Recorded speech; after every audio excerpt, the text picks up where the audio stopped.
Video बघणाऱ्या माझ्या सर्व मित्रांना नमस्कार। जिल्हा अकोला, तालुका अकोट, गाव जे आहे हे सावळा मंचरपूर आणि एक छोटा लिंबाचा बाग तुम्ही बघताय माझ्या कॅमेऱ्यावर। साधारण 13 महिन्याची हे झाडं आहेत आणि आम्ही धरणी नवजीवन आमच्या सॉइल रिकंडिशनरचा एक छोटासा प्रयोग इथे केला होता। काही सिलेक्टेड झाडं मी तुम्हाला अगोदर दाखवतो ज्यांना आम्ही धरणी नवजीवन दिलेलं आहे।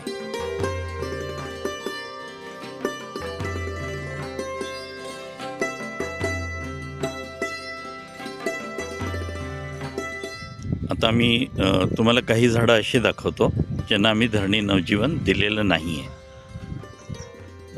या झाडाची प्रगती तुम्ही बघू शकता की ह्याला आम्ही धरणी नवजीवन दिलेलं नाही।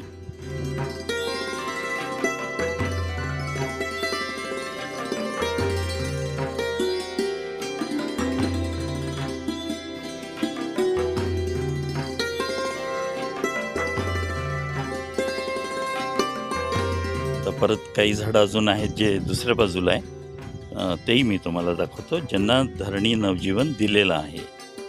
आता हे झाडं जे आहेत ह्यांना आम्ही धरणी नवजीवनचा डोस दिलेला आहे।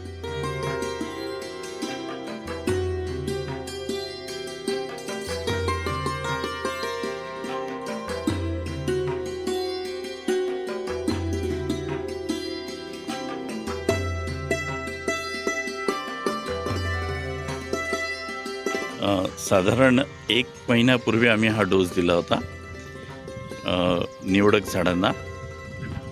आता माझ्याबरोबर या बागेचे मालक जे आहेत रवींद्र कापसे सर, ते पण आहेत।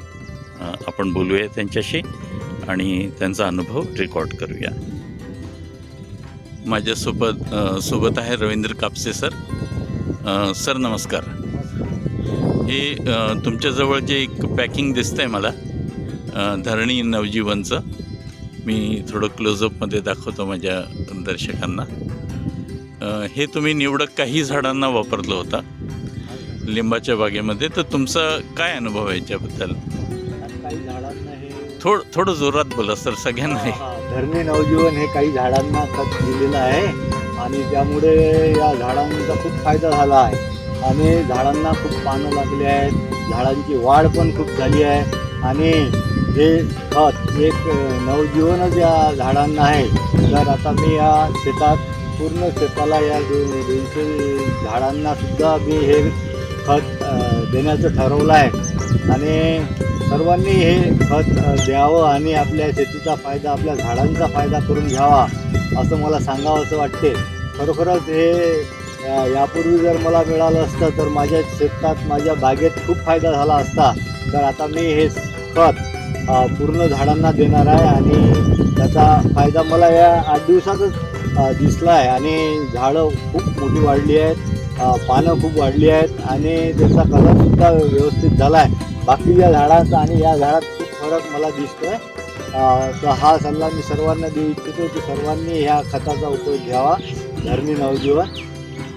फार छान सर। सर थोडंसं मला या व्हिडिओच्या माध्यमातून शेतकरी मित्रांना सांगायचं आहे की हे सॉइल कंडिशनर एकदा वापरले की बरेच वर्ष तुमचं साथ देतं। हाय टेम्परेचर बायोचार म्हणजे कार्बन तयार करून हे तयार केलेलं आहे। याच्यात वापरलं गेलेलं कार्बन 800 ते 1000 डिग्री टेम्परेचरवर तयार होतो आणि त्यानंतर संपूर्ण प्रक्रिया करून हे सॉइल कंडिशनर म्हणून वापरलं जातं। हे जमिनीत नेहमीसाठी टिकून असतं। हे फिक्स्ड कार्बन आहे आणि हे कार्बन कधीही जमिनीतून जात नाही आणि जो आपला सेंद्रिय कर्ब कमी झालेला आहे जमिनीचा त्याला हे मेंटेन करतं आणि बरोबर मुळ्यांची वाढ जी आहे ती खूप फास्ट होते। ते तुम्ही एका दुसऱ्या व्हिडिओमध्ये मी दाखवणारच आहे तुम्हाला। तर मुळ्यांची वाढ झाली म्हणजे सर्व सुधारलं। तर सर तुमचा अनुभव खूप छान वाटला। असेच आपण सगळ्या पूर्ण बागेला वापरूया हे खत आणि मग त्यानंतर 2-3 महिन्यांनी परत एक व्हिडिओ करूया, है ना? तुम्ही वेळ दिला, आभार तुमचा। नमस्कार। नमस्कार सर।